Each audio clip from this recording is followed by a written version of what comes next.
He that but looketh on a plate of ham and eggs to lust after it, hath already committed breakfast with it in his heart. This is Pints with Jack, Season 7, Episode 4. Dear Mary, Letters to an American Lady, Part 2.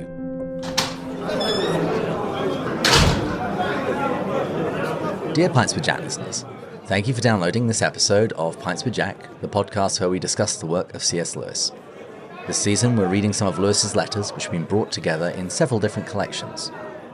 In Season 7, we will read his correspondence with Mary Willis Shilburn, found in Letters to an American Lady, as well as his letters to children, and his exchange of Latin letters with St. Giovanni Calabria. Today's opening quotation is one particularly funny line from one of the letters which we'll look at today. Lewis was recounting having mumps as an adult, and describing the pain he experienced during his convalescence, which came when he salivated over food. In this episode, we'll be covering a 2-year period, looking at the letters from 1954 and 1955. We will see Lewis's relationship deepen with his correspondent, which is why the previous episode was called Dear Mrs. Shilburn, and today's is called Dear Mary. All blessings, Andrew, David, and Matt. Good morning, gentlemen. It is very early in the morning. In fact, I think this is the earliest we've ever recorded together. How are you both?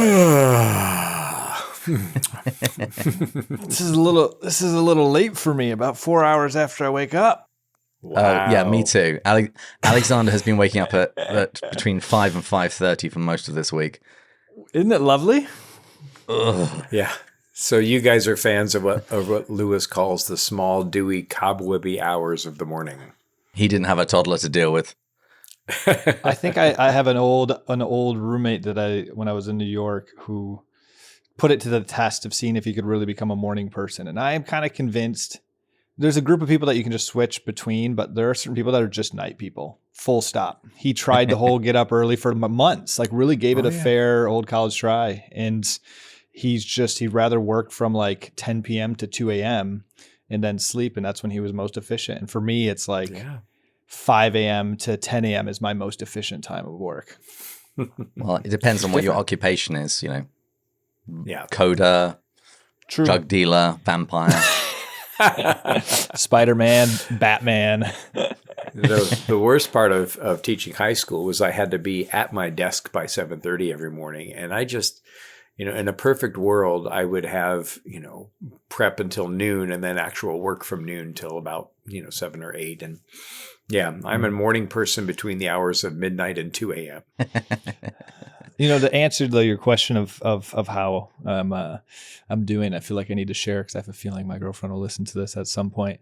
I've been playing this new game this last week, and we did it with my family. Tickets to Ride, if anyone's heard of it. Ticket to Ride. Mm-hmm. Really fun game. And I love to be fake competitive. I don't actually care if I lose board games, but just for the record straight, I'm 4 for 4 right now with multiple different people. I don't know if I'm past the beginner's luck stage yet, but just some beat downs, smackdowns have been dished by Matthew Bush here. We'll call that portentously the honeymoon period. I'm going to call it the period before he's married, at which point you've really learned that whenever you win, you really lose. Well, you guys, I need, I need prayers of what to do here because I'll be going to her family right after we record this and playing them. I mean, like, do I issue these smackdowns as well there, or do I need to humbly just fake lose? I don't know. Be yourself, because that's who you're going to be. If there's a future in this, you're going to have many, many holidays like this. So be yourself. My brother-in-law, at whose home I'm graciously staying, he's very competitive. The whole family's pretty competitive, and they love board games.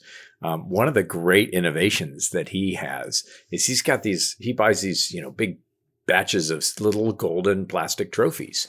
And if you're playing in a game with 2 or more people, 2 or more others, and you win, you get a little trophy. And then you take a picture with your trophy and you post it on the group chat, and it becomes very competitive. There are 17 adults, and oh my gosh, the fight for the trophies is huge. But that's a fun way to add some to the playing. I love that. I'm going to do this. I'm going to modify Andrew's advice somewhat. Be yourself, just not too much. Well, What is everyone drinking today? Something caffeinated, I assume? I didn't quite have time to go get to the coffee. I looked at like 10 minutes before this started. There's a Starbucks right by me. I'm like, well, I can't be late. So nothing. Never stop me. Yeah. Okay. Well, needless to say, I'm leaning on the PG tips. How about you, Andrew? Ah, lovely. Borrowing some of my wife's Starbucks holiday blend. We found it on sale at Walmart last year after Christmas, and it was so cheap, and there were so many that Kristen's been drinking it all year long. So, well, gentlemen, today we're going to be toasting our top tier Patreon supporter, Kevin Larson. And Kevin, in these letters, I've already noticed a big theme of Lewis's, which is offering up suffering.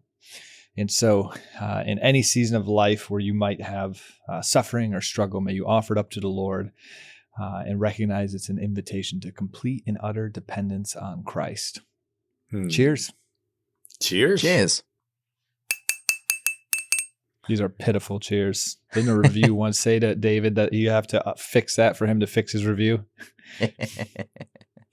Well, I'll at least improve the little clink. Yeah, sorry. There you go. It sounds exactly like my coffee cup. Well, once again, I'm going to be trying to give a little bit of shape to the correspondence that we're looking at. And as mentioned earlier, it's over a 2-year period. And we'll just be calling out the bits and pieces that caught our attention. And we were discussing just before we hit record, just there's so much in here that we could dwell on. And it's really tempting, but I will do my best to push us through this 2-year period. I just wanted to give a little bit of chronological context to 54 and 55. So late in 54, Lewis is inaugurated into a new chair at Magdalen College, and we'll hear him in Cambridge. We'll hear him discuss that a bit in the letters. And so 54 is his last year at Oxford. By 54, Lewis has completed the Chronicles of Narnia just the year before. Warney is occasionally off in Ireland. He was a binge drinker, unfortunately. So when Lewis mentions Warney's illness and absence, that's some of what's happening. 54 is also not only the last year he's at Oxford, it's the last year that Joy Davidman writes love sonnets to him. And in 55, in the spring, they're composing Till We Have Faces Together. By the end of 55, I believe that Lewis has hired a house for Joy in Headington. So she's getting closer and closer to the scene. Minto has been dead for 2 or 3 years. And so that's some of what's going on in 1954-55. Well, let's begin with the start of 1954, when Lewis writes a letter on the first day of the year, apologizing for the short response due to the avalanche of mail he's received, saying, quote, "If there were less goodwill going through the post, there would be more peace on earth." And as someone who has always hated sending Christmas cards, I'm a big fan of that. Yes, Lewis says, I send no cards and give no presents. Yeah, and poems continue to be exchanged between Jack and Mary, with Lewis sharing his poem The Nativity around this time. And in several letters during this year, they discuss poetry at some length, and we discover that Lewis doesn't like free verse poetry, and he thought it actually ruined the art. And he also talks about his distaste for the, I'm trying to say this carefully, abracadabrist poets. So I'm assuming it's referring to the same thing, poets that just try and produce things out of thin air that's just not very good. And he says that, quote, "What gives the show away is that their professed admirers give quite contradictory interpretations of the same poem. I'm prepared to believe that an unintelligible picture is really a very good horse if all its admirers tell me so. But when one says it's a horse, and the next says it's a ship, and the third says it's an orange, and the fourth says it's Mount Everest, I give up." And I really feel this one, because I feel this way about most contemporary art, particularly the more abstract it is. I'm willing to concede it's good, just as long as the fans of it give reasonably consistent interpretations. But when they're wildly different, it does kind of seem just like splodges on a page. One of the things, though, he does say about the abracadabrist poets is that he likes some of them. And so you see him not just hidebound against all modernist literature, but he likes some of it, and he's willing to be flexible about some of that. As long as it's good. But he just thinks that typically it isn't. Now, we can also tell from this letter that Mary seems to have been having some sinus problems, which have kept her from going to church. And Jack offers her this comfort. He says, I am sure that when God allows some cause like illness or a bus strike or a broken alarm clock to keep us from Mass, he has his own good reasons for not wishing us to go to it on that occasion. He who took care lest the 5,000 should faint going home on an empty stomach may be trusted to know when we need bed even more than Mass. And this is just so emblematic of Lewis in these letters. It's just lots of really good common sense that you sometimes hear people fighting against. You know, people turning up at church with the bubonic plague out of some devotion, and you got to admire the devotion, but at the same time, go to bed. God also gave you one of those. It's true.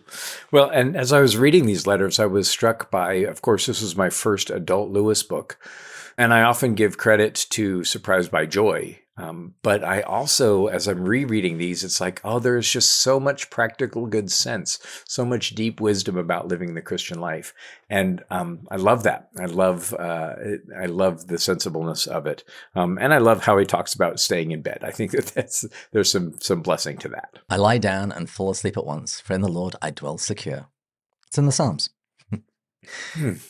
Okay, as mentioned in the previous episode, Jack and his correspondent spend much time talking about their failing health. And at the end of January, Jack has a letter with some really funny lines about modern medicine that I just enjoyed, saying, quote, we mustn't let these modern doctors get us down by calling a cold a virus or a sore throat a streptococcus, you know? And in that letter, there's some discussion about the royal family, where Jack has to teach Mary about the distinction between British and English. Yeah. And as he says in The Four Loves, only foreigners and politicians talk about Britain. I figured that you'd jump all over that. Yeah. I also, right before that discussion, though, it's a line that I often quote, and I misquote it. But he says, the peasants make everything easier by the names they use. To them, a consumption is only a cough, and a cancer only a stomachache. And so. Yeah, it's wonderful. We've got a lot to get through. So moving on to a letter from February, he offers some advice which we might not expect. Advocating to Mary not, quote, to weep inwardly and get a sore throat. He says, if you must weep, weep, a good, honest howl. I suspect we, and especially my sex, don't cry enough nowadays. Aeneas and Hector and Beowulf and Roland and Lancelot blubbered like schoolgirls, so why shouldn't we? And this is not the only time that he mentions that. He talks about not being a man of enough tears and admits that that's a problem. Of course, this is 1954, and so Joy Davidman is coming on the scene. And I think that as we see reflected in A Grief Observed, she helps him kind of get more in touch with the emotional side of himself.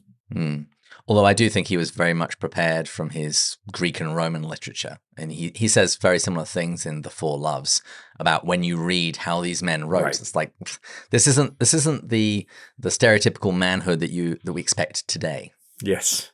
Falling on each other's shoulders and crying and begging for one more kiss or embrace from a male heroic companion. Yeah.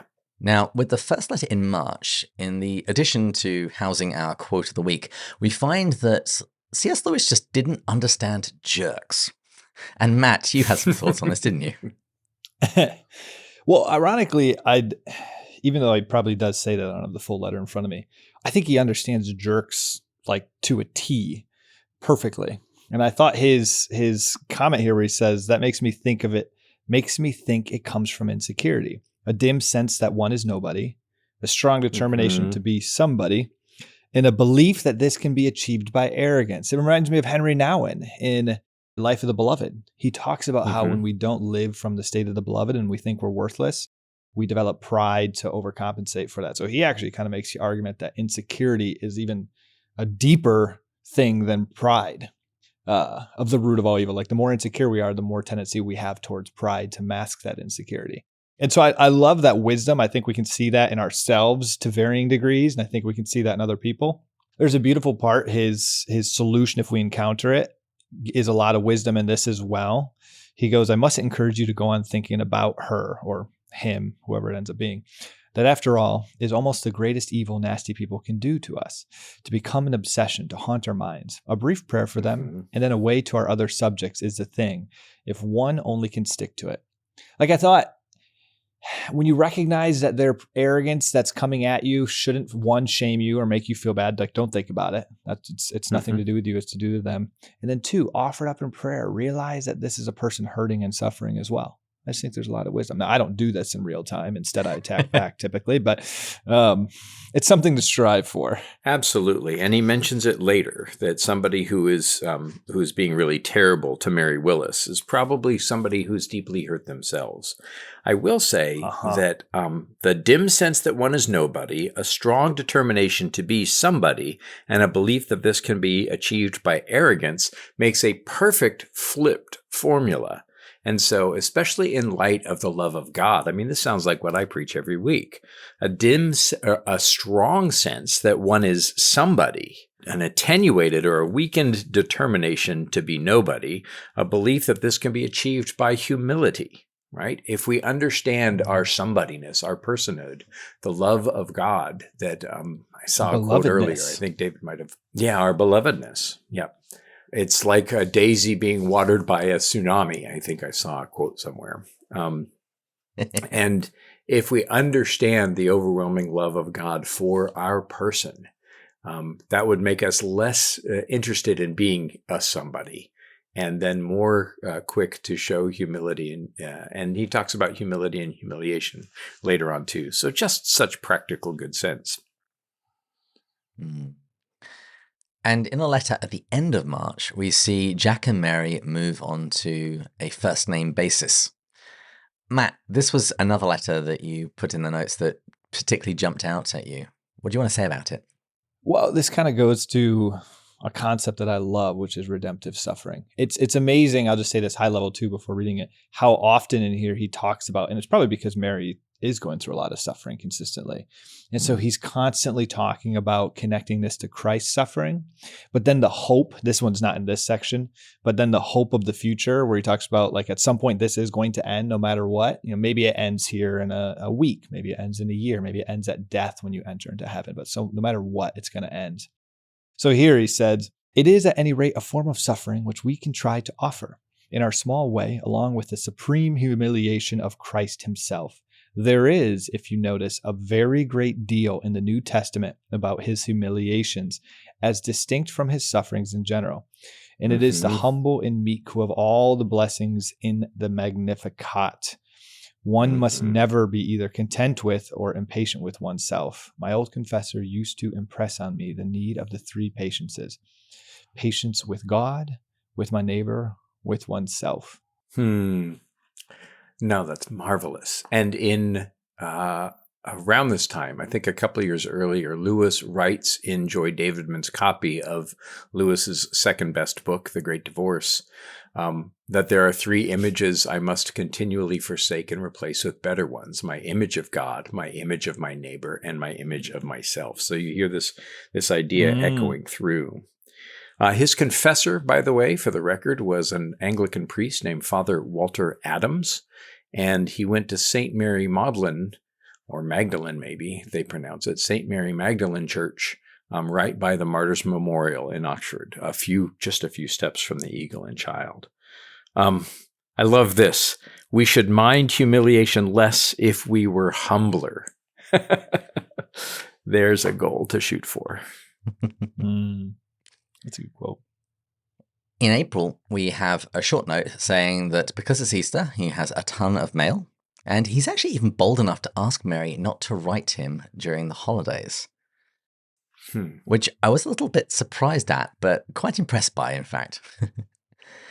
And in the next letter, in May, he responds with some good news regarding Mary's job and living situation, and those two topics, they come up regularly in the letters around this time. And it's also peppered with various comments where you can tell that she's written something that an American would understand, that someone living in Britain, because even British people refer to Britain, wouldn't understand.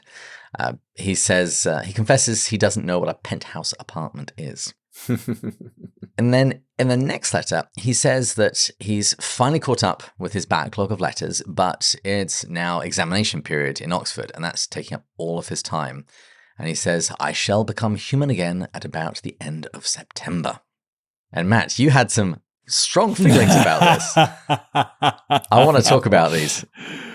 I'm surprised that you dropped this back in here, David. I think the simple thing is I've always believed in that quote, if you don't say no, your yeses don't end up meaning much. And ironically, Lewis says that later in one of these letters. He talks about it with duties with work. If you're saying yes to everything with work over working, then you're actually committing an injustice, because you might not be doing the things that God's actually calling you to, because you're doing all of these other things. So I think the same thing could apply to letter writing. If you're like, I have to do every single one of these, well, maybe you're not giving certain ones the time that he wants. Maybe you're not prioritizing your close friends that are important as well. So yeah, I've just always been a big believer in prioritizing. You've got finite hours. There's trade-offs. You can write a bunch of fluff stuff to people to respond, or you could write deep stuff to really help people. I don't know. Well, I appreciate you said in your notes that you disagreed a little bit with Lewis and his priorities, and I'd come leaping to his defense, but that's no surprise. I think that they're good enough friends. It's kind of like if I've made an appointment for coffee with a buddy and something pressing comes up, I can call him and say, "Hey, can we meet another time? Hey, I really can't this week," trusting that the friendship is an actual relationship. And you get the sense as these letters progress, especially in this couple of years, that with Mary Willis, they have begun to become friends. And he says, please tell me more in your next letter about. I mean, he's encouraging her correspondence at the same time. And I think that would be just galling. I can't imagine that Lewis would, somebody of Lewis's stature would be so generous with, continuing the correspondence. So because there's a relationship there, and because he has changed in a couple of letters, he has said, he has begun to call her Mary, and says, I return the compliment by telling you that my friends all call me Jack. So they are now friendly enough to be on a first name basis. And I think that he has the kind of gracious presumption that friends and lovers can have for each other to say, hey, I really need this right now. And so I think that's some of what may be happening here with them. As you point out, she is also starting to be separated from the pack. We are reading through one particular stream of letters in which there were many, many, many. And she is slowly starting to become a particular correspondent of his. And I would also say that, well, it's important to have your priorities, but hopefully friends can give each other a little bit of leeway. So say, for example, if you were taking your girlfriend to breakfast and missed a podcasting recording, those friends would be gracious about it. Or let's say that you were putting together show notes and you send messages and don't get back responses or very late responses. Good friends just let that stuff go and don't bring it up again. Here's the one thing I'll say that I think is probably where I've changed as I've hit my 30s. I used to be more Andrew's mindset there. And for one-offs, for sure. I mean, of course, one-offs, that's a no-brainer. Your friends should obviously be forgiving in that sense. But I used to, this was in San Diego, and St. Bridges is what really changed me. As I became a leader there, I'd get pulled in a lot of directions. Mm-hmm. And I started realizing my friendships were suffering. I mean, there's no doubt you can say to a friend, hey, I'm going to skip this coffee. I've got to do something. You start doing that overall, your friendships are going to suffer. And so I started just realizing I allocate 80% of my time to my closest friends and 20% of time to and these are kind of rough numbers, but to looser people. Yeah, honestly, with the podcast, this has happened in this community here in Grand Rapids. I have a lot of people reach out like, hey, I'd love to grab coffee. I'll schedule it a month out. Just because I just say, all right, there's only so much time I'm going to fill with this. My friends get 80% of my friendship time. There's 20% for the others, because I just saw my friendships diminishing. And maybe this is an extrovert introvert kind of thing. I want 5 quality relationships rather than 20 lesser touch ones. I don't know, but it was just, I used to do the other way. And I found my life less fulfilled and my friendships starting to suffer. I mean, they still loved me. So I think there's a difference between, of course, they loved me. They were always there when I came back. But I was like, I need to start prioritizing them. There seems to be a change in priorities, and he seems to be privileging Mary Willis. And she encourages a family called the Kilmer family to write to him. And in other correspondences, he tells his correspondents, please don't encourage anybody else to write to me. I already have enough. But he welcomes this correspondence, ends up exchanging 26 letters with the Kilmer family, and dedicates the magician's nephew to them. And so he gives her a kind of free range. Incidentally, sometimes, well, I can speak for myself. I did not, I must confess, contribute to show notes this time. But as I was looking through my book, I realized I had a huge index already in my annotated book. And the last time I contributed to show notes, I contributed too much to the podcast and we went way over long. And so instead of contributing the show notes, I just reread my letters. So my apologies to my co-host, but it was an attempt to kind of help out with the pacing, believe it or not. You mentioned the Kilmers there. I actually know a Kilmer from that family, Meg Hunter Kilmer, who, Matt, she's actually at Notre Dame at the moment.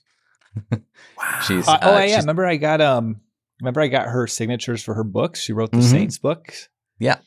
Oh, That's Didn't I she's send part one of to you, David? that family. Yep, you sent it to me. You got it for Alexander. Thank you very much. You're welcome. See, good friends do that.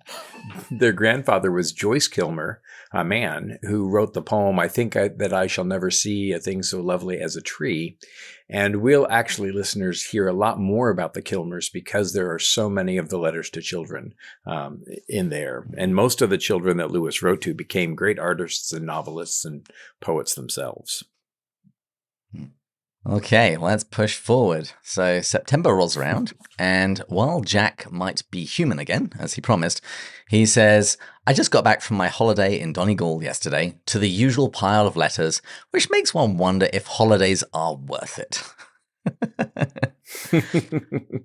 However, he does say it's very nice to write to her again, and he explains that he's going to be made professor at Cambridge, which means that there'll be less work, and since it's the way of things, that there'll be more pay. Absolutely. And more fame and more acclaim.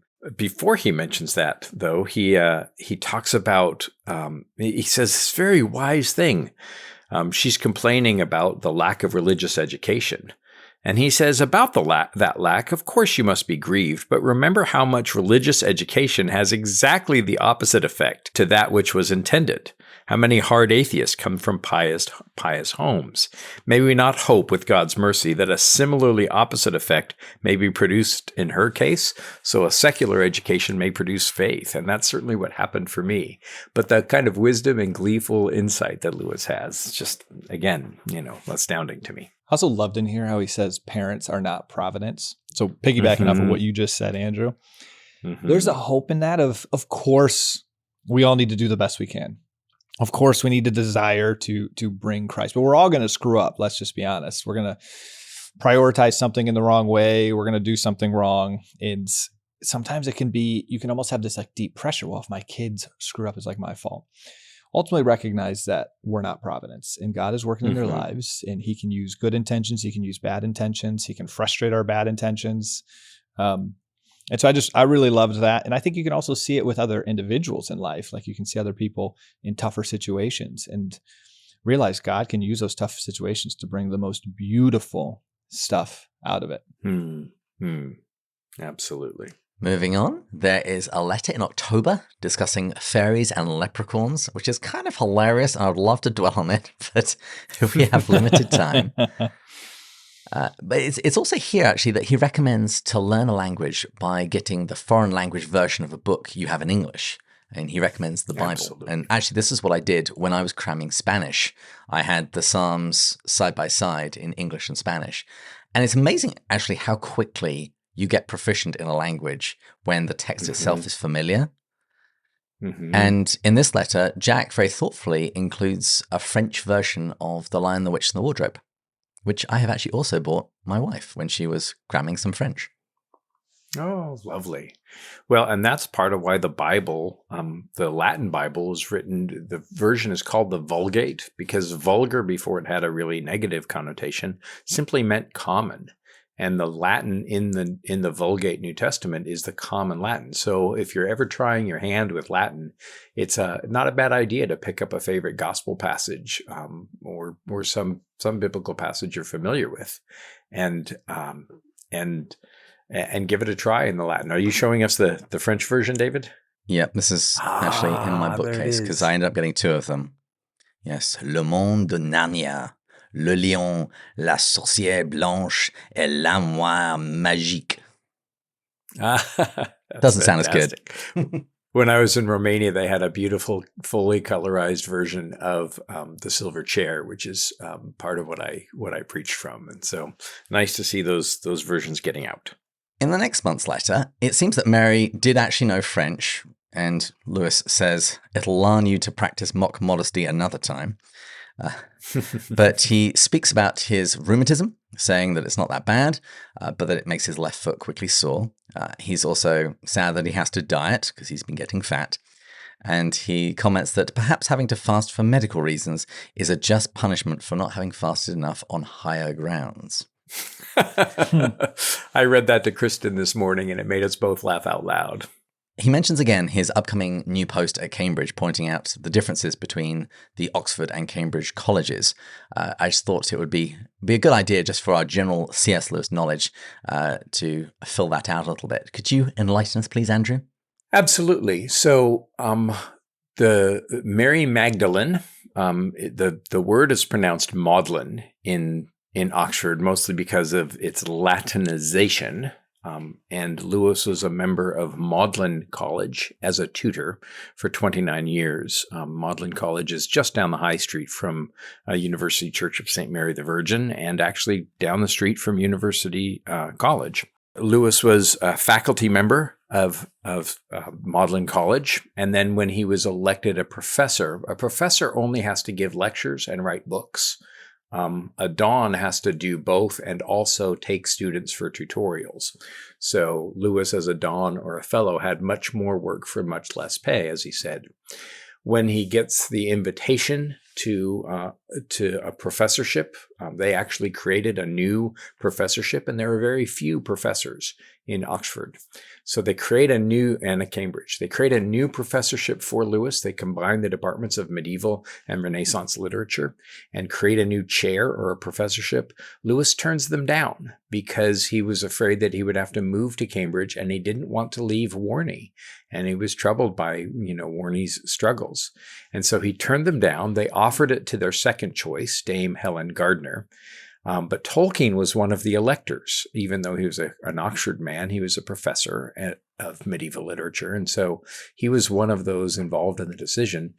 When he got wind of why Lewis had refused, he contacted the college in Magdalen, Cambridge, and they graciously offered Lewis the option of having rooms in Cambridge and also being able to come in of a Monday morning and leave on a Friday afternoon so he could spend weekends in Oxford.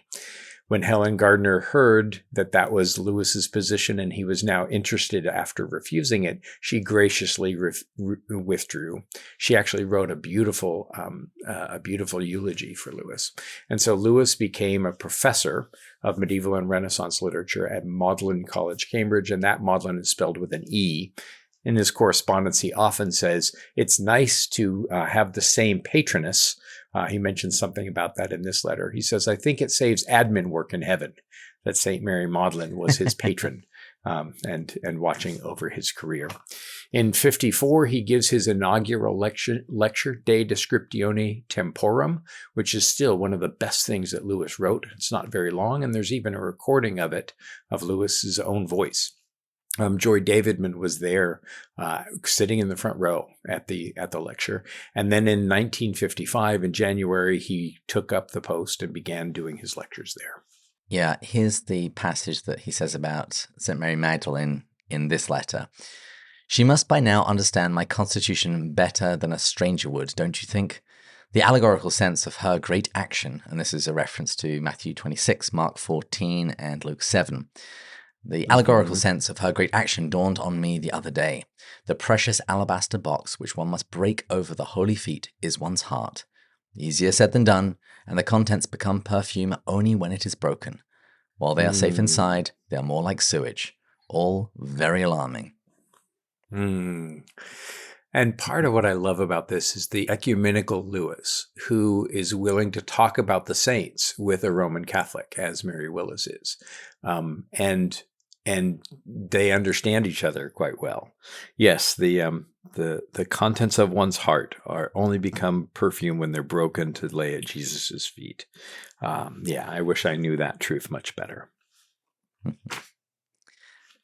We'll skip over the remaining November letters that talk about jokes, the French, neuralgia, a bunch of poetry, McCarthy, and get to the start of 1955, where Lewis apologizes to Mary, saying, "I've been treating you and others badly of late, but I think with some excuses."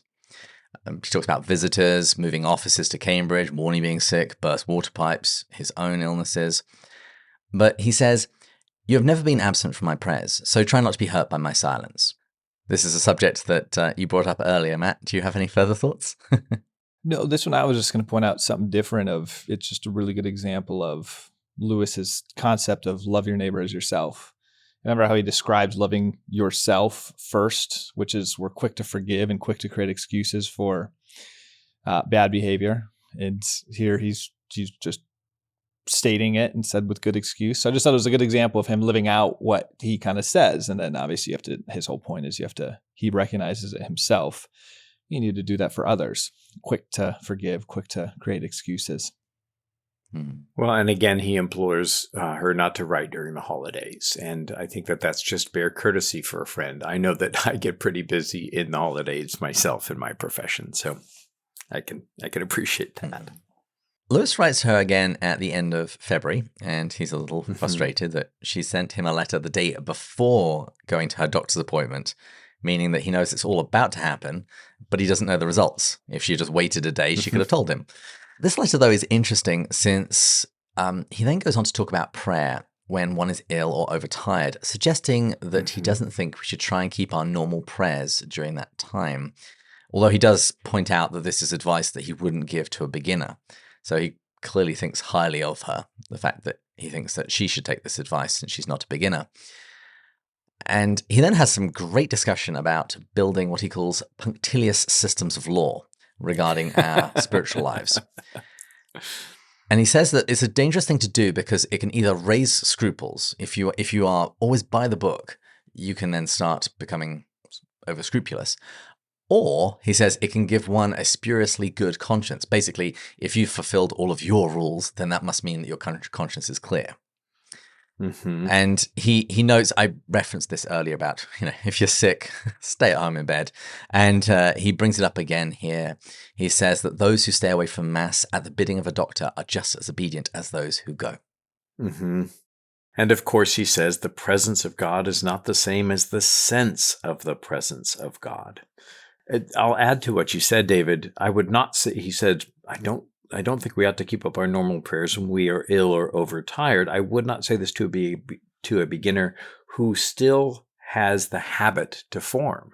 And so part of it is he says, hey, we are already in the habit of prayer.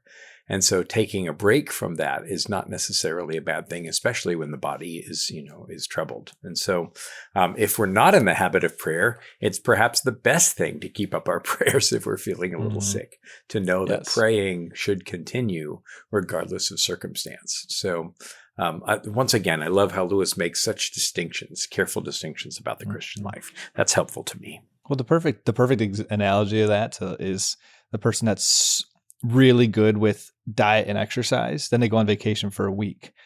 They can honestly and they're very good about it for years and years. They can go on vacation for a week, eat cheese, crackers, all the worst stuff, put on a few pounds. When they come back, they'll just be right back to their routine. But if you're somebody who's like really unhealthy, then you go on vacation, it's like, maybe you should work on getting the habit of health before you go and eat burgers, pizzas, cheese, crackers, and all this stuff. Yeah. Andrew, you mentioned the distinction between the presence of God and the sense of the presence of God. He describes the sense of the presence of God as a super added gift for which we give thanks when it comes, and that's about it. And he actually points to Calvary with Jesus' cry of despair. Eloi, Eloi, lama sabachthani, my God, why have you forsaken me? And he makes the point the Father was not really absent from the Son. And he actually gives another very striking comparison. He looks at the issues of sex, pleasure, and babies. And he says it's a bit odd for me, a bachelor, to write this to a lady, but he says it's too illuminating not to be used. He says the act which engenders a child, i.e. the marital embrace, it ought to be, and usually is, attended by pleasure. But it is not the pleasure that produces the child. Where there is pleasure, there may be sterility. Where there is no pleasure, the act may be fertile. And in the spiritual marriage of God and the soul, it is the same. Just wow. Oh, carry on with the next line. It is the actual presence, not the sensation of the presence of the Holy Ghost, which begets Christ in us. He takes the metaphor all the way there. And it's actually also in this letter that he describes Abolition of Man as almost my favorite among my books, but has been generally ignored by the public. I don't think any listeners need to know what Lewis thought his actual favorite book was. And so he wraps up the letter by sending good wishes to, I assume, her cat. Yes.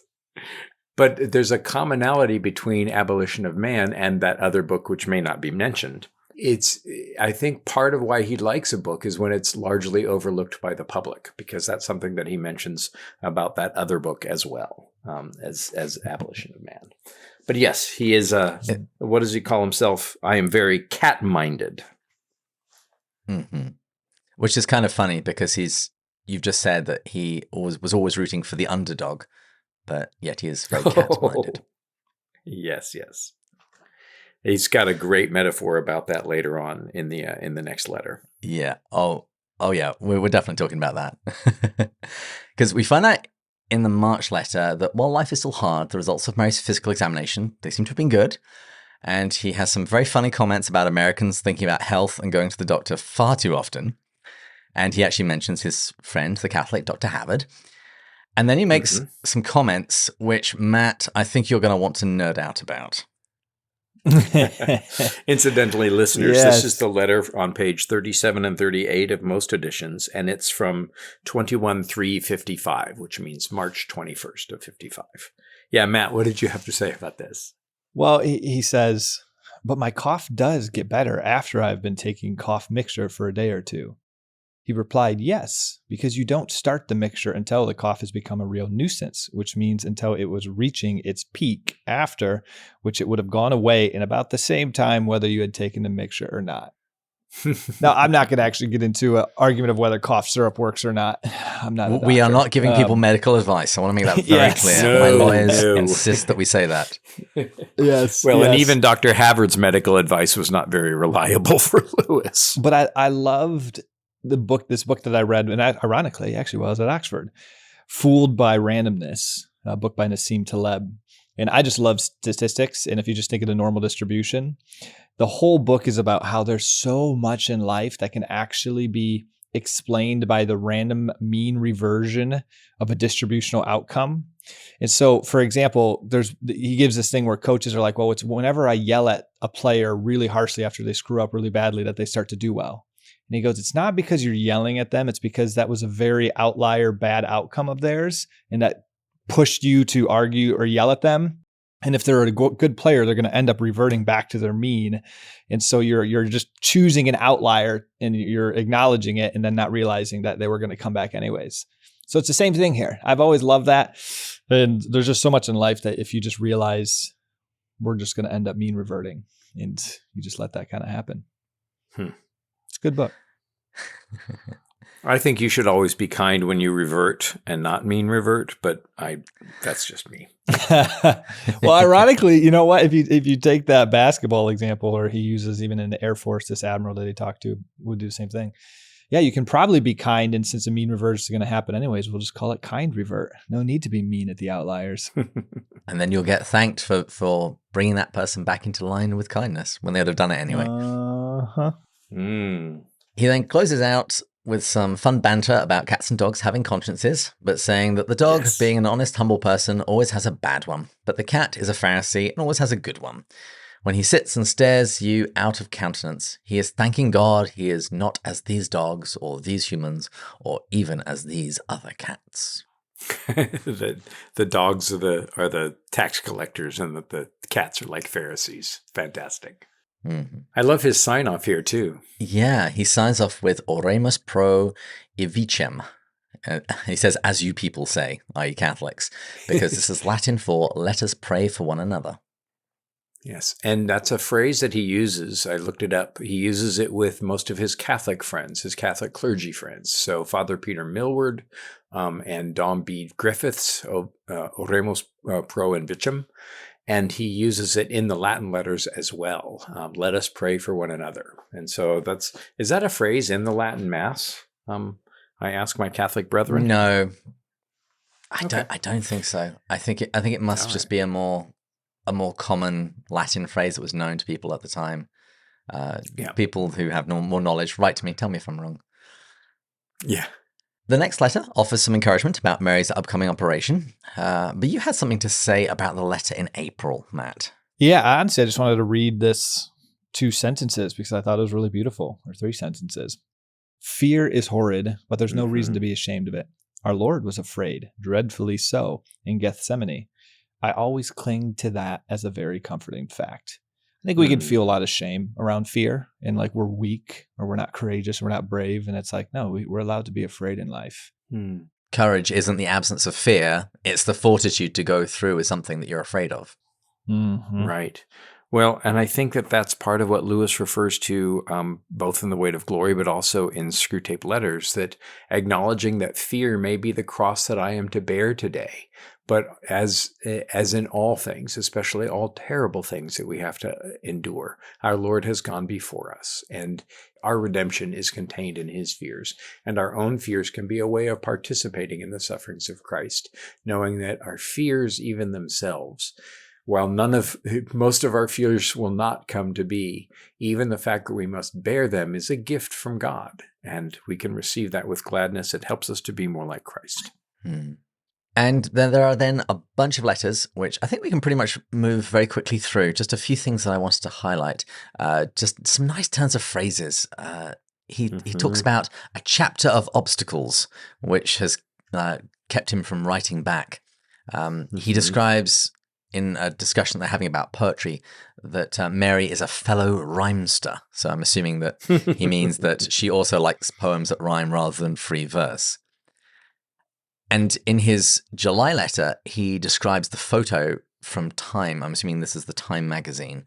And he said it was useful mortification, good as a hair shirt.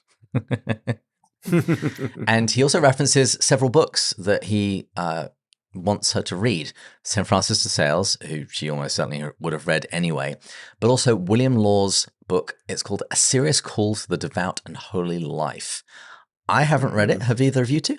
I've dipped in a little bit and not really followed through, but he brings up law a number of times to a number of correspondents. And so it's on my shelf somewhere, but yeah, I must admit that if I were to read every book that Lewis mentions, I would never get anything done at all. Yeah. Although there's when he does talk about it, there's this great echo not only of Voyage of the Dawn Treader, but Surprised by Joy. He says that in Law's book, A Serious Call to Devout and Holy Life, this is the letter from the 30th of June, 1955, you'll find all of us pinned like butterflies to cards. And Eustace liked to pin insects to cards. And Lewis himself went through a period of enjoying that in Surprised by Joy, but later on grew to kind of loathe insects. But here Law kind of pins us down and describes our true state, which is what Lewis himself does as well a lot of times. It actually made me think of The Great Divorce. It's like a series of pinned insects that you get to spiritually dissect. No, absolutely. In October, there's a line that he mentions. He says, there are many instances of domestic nastiness come before me in my mail. It did kind of fire up my imagination a little bit as to how much woe he actually read from people that were writing to him with their problems, and some of it particularly nasty. Because we don't have all of his responses, we probably don't get to see it, or if he did write a response, those letters might have been destroyed for privacy reasons. Yes. It's just such a bummer to hear too. Yeah. But to pick things up again later that month, there's a line that I thought was wonderful. He says, "Thanks also for the almost scandalously munificent gift of stamps. But seriously, never do it again. Stamps are money, and you have none to spare." Yes. By the way, when he talks about the domestic nastiness, there's an ellipse right before that line, and there seems to have been some problems not only with Mary Willis's daughter and granddaughter, but also their son-in-law. So usually the ellipses are referring to some of that domestic nastiness that she's going through. Yes, the gift of stamps and never do it again. And he also mentions hating putting up a parcel because he couldn't bend his thumbs. It's hard to tie them all up. Well, there was one more letter here in October that you had thoughts on, Matt. Yes, just another, I'm probably going to end up pointing all these out. I'm assuming there's going to be more in the back half of this book, but it's just another redemptive suffering, offering up your struggle, that concept.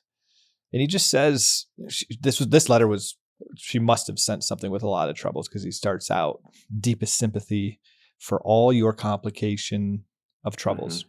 And then later on in the letter, he puts, "I can only hope that through all this, you are being brought closer to God than you could have been otherwise. It is not forever. It will all one day go away like a dream." Mm-hmm. And that dash, that blank, he said, how one ought to feel about, and he says, your son-in-law is a problem. And there's this merciful line, one must keep on remembering that there is always something deeply wrong inside with a man so bad as this. And so that's where he tees it up. The other blank in the letter, and I know you're going to talk about newspapers, but one of the things that was in the newspapers was the impending divorce of Princess Margaret. And that's what he doesn't mention. It's left blank in this letter, but in the collected letters, it's there. And he says something rather poignant about the newspapers, doesn't he? Yeah, he says, "I never read the papers. Why does anyone?" Yeah. Elsewhere, he says, "I don't read the newspapers. Why should I give a person who has been caught lying to me a chance to do so again?" Mm-hmm. Now, in November, he thanks Mary for her review of Surprised by Joy, although he does chide her a little bit for not really understanding everything that he meant by joy, which I'm going to come to her defense. It is a little complicated. But you liked something else here, Matt. Yeah, I thought there was some really good wisdom in here of just what an ordinary rule of life looks like. And he said, "I agree. The only thing one can usually change in one situation is oneself." Mm-hmm. And then he goes further. He goes, "And yet one can't change that either. Only ask our Lord to do so, keeping on meanwhile with one's sacraments, prayers, and ordinary rule of life. One mustn't fuss too much about one's state." And I just really like that I think that was one of my biggest takeaways from Mere Christianity, actually, when we went through it, was that receiving of that divine life, divinization, theosis. When you just center your life around these sacred rhythms, prayer, the sacramental life. I was just reading St. Padre Pio suggested to everyone to do weekly confession, daily mass, daily prayer, and a daily examen. And that's really how you just foster that encounter with Christ. And notice none of those are you doing stuff to change yourself, but there's going to be change that just happens naturally in that rule of life. And just Christ is going to come within. And so I just thought this was very similar to what Padre Pio said to some degree. Well, and to tag onto that, many of our evangelical listeners may be unfamiliar with the phrase "the rule of life." It's something that I first encountered in Episcopal Seminary.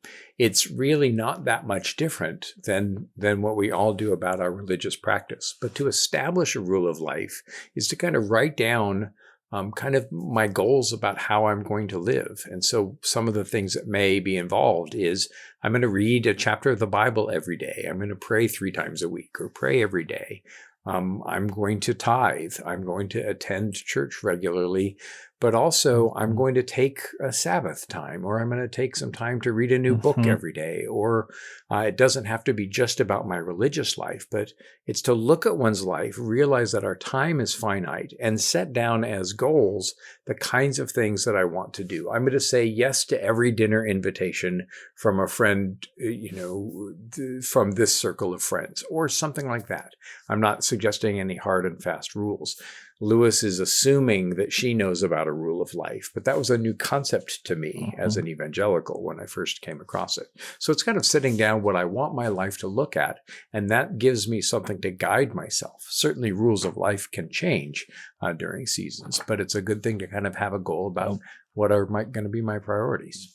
Well, Andrew, I want to just highlight one real quick thing that you pointed out that's really important. It's not just spiritual. It can be, I mean, it's all kind of related, but it could be, I need to spend an hour a week in nature. I need to go for a walk. I need to go for a hike. That's where I encounter God. I need to work out. I'm going to eat this way. Yeah. Yep. Those all, it's almost like that St. Ignatius, this physical and the spiritual are interplayed together. So just recognizing what that is. And the final little thing I'll say is this could be the answer to the debate that we all had earlier of the prioritizations. Lewis's rule of life might have been, I'm going to do all of this. Mine might be knowing me. My life greatly diminishes when I'm pulled in 1,000 directions and I don't have just a few really high quality relationships. And so people might have different things that they discern and pray of in their own rule of life, what they prioritize, what they don't prioritize. There's really no hard, fast rule. So I think that's just important to know too. There's no hard and fast rule apart from the one that you give yourself. Yes. But even that, like Andrew said, is different seasons of life. And it varies depending upon sickness. Right. And like Lewis said, I shouldn't be fastidious about keeping my rules and be proud of it or be defiant when I break them, but I can make gentle adjustments. A priest friend of mine has decided to do his theological reading in a coffee shop, wearing his collar to be a witness to the community. And I thought, oh man, I want to do that. I was at the Art Institute recently in Chicago, and I realized that being around deliberately crafted, beautiful objects was important to me, and I wanted to make that part of my ongoing habit. That's why we record Pints with Jack each week, so Andrew can be around crafted, beautiful works of art. Yes, Lewis's works, and then their counterparts. My two. No.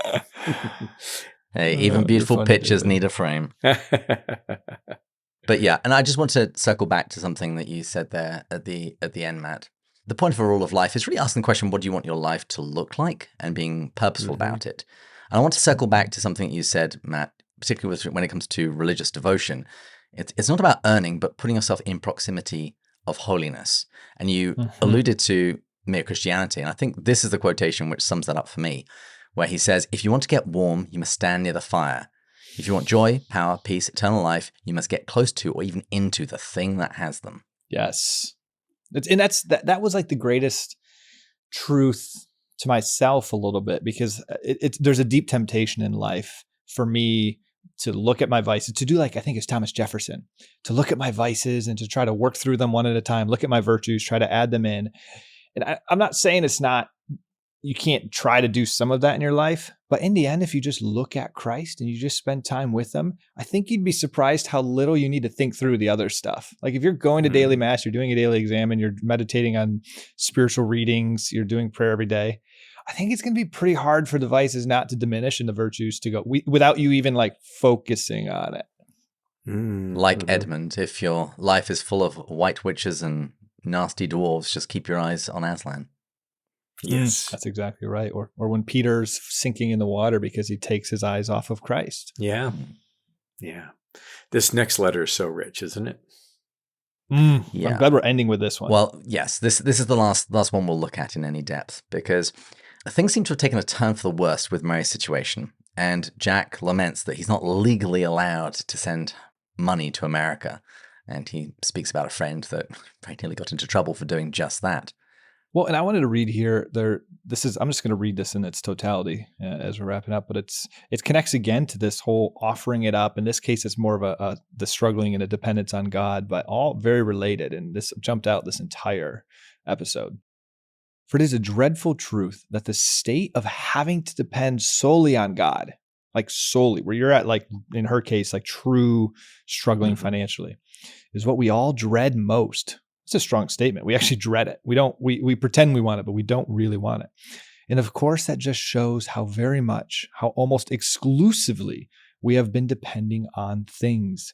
but trouble goes so far back in our lives and is now so deeply ingrained, we will not turn to him as long as he leaves us anything else to turn to. Mm-hmm. I thought that was interesting too, as long as he leaves us. I suppose all one can say that it was bound to come in the hour of death, in the day of judgment. What else shall we have? Perhaps when those moments come, they will feel happiest who have been forced, however unwittingly, to begin practicing it here on earth. It is good of him to force us. And I like how he finishes here, because you got to ease the pain a little bit. But dear me, how hard to feel that it is good all the time. At the time. Yeah. And earlier in that paragraph, he says, in my comfort and security, apparent security, for my real security is in heaven, and thus earth affords only imitations. And so it's his making us look at that. He also, this idea of force will remind us of Surprised by Joy, where he says, compelle intrare. The hardness of God is softer than the kindness of men. Yeah, his compelling us to trust him is sometimes the most merciful thing. There's also this throwaway line. We mustn't be sure that there was any irony about your just having refused that other job. There may have been a snag about it which God knew and you didn't. So she refuses a job, then she falls on financial hard times and appeals to Lewis, and he can't send her any money. But he says, hey, there was probably something in that job that you refused that would have been unhealthy for you. Later on, we discover that he finds ways to send money through his American publishers to her, and he does financially support her for many years. But it is God who supports her and just happens to use Lewis at the time. Mm-hmm. And then we come to the last letter of 1955, and I just wanted to highlight how he signs it off. All blessings. Beneath are the everlasting arms, even when it doesn't feel at all like it. Well, and he signs off the previous letter, all's well, I'm half ashamed it should be, with me. This is in the summer of 1955 when he's falling in love with Joy Davidman, having just about finished writing that other book. And so things are starting to go very well with him. Yes, and I can appreciate that you overlooked in that letter, I think one of his only reference to Episcopalians, but we'll leave that unattended. Yes, beneath are the everlasting arms, even when it doesn't feel like it. That's a great and helpful thought to me. As we wrap things up, anything else you'd like to say, Matt? Andrew? Nope. Wow, we've brought Andrew to silence. This is the day. Hey, I think that we've covered a great deal, and I had, frankly, little time to prepare between our last recording, and we had a very full Thanksgiving, but I just am enamored with these letters again and grateful for the chance to talk about them with you, my co-hosts, and you, our listeners.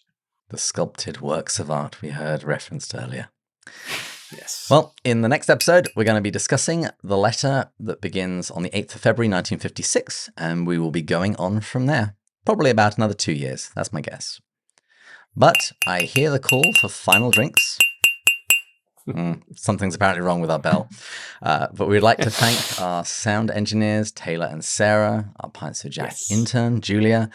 Thanks to all of our listeners and patron supporters, particularly our top-tier supporters, Alex, James, Matt 1 and 2, Erica, Joelle, Amanda, Thomas, Bud, Shane, Kay, Paul, Gary, Stephen, Kelly, Chris, John, James, Kate, Peter, David, Angela, and Rowdy. Oremus pro evicem, as we are quite often to say. We pray for you, so let us pray for one another. If you've enjoyed this episode, please invite a friend to read these letters with you and have a discussion about them. And join us next time, when we'll continue going further up and further in. Cheers. Cheers. Cheers.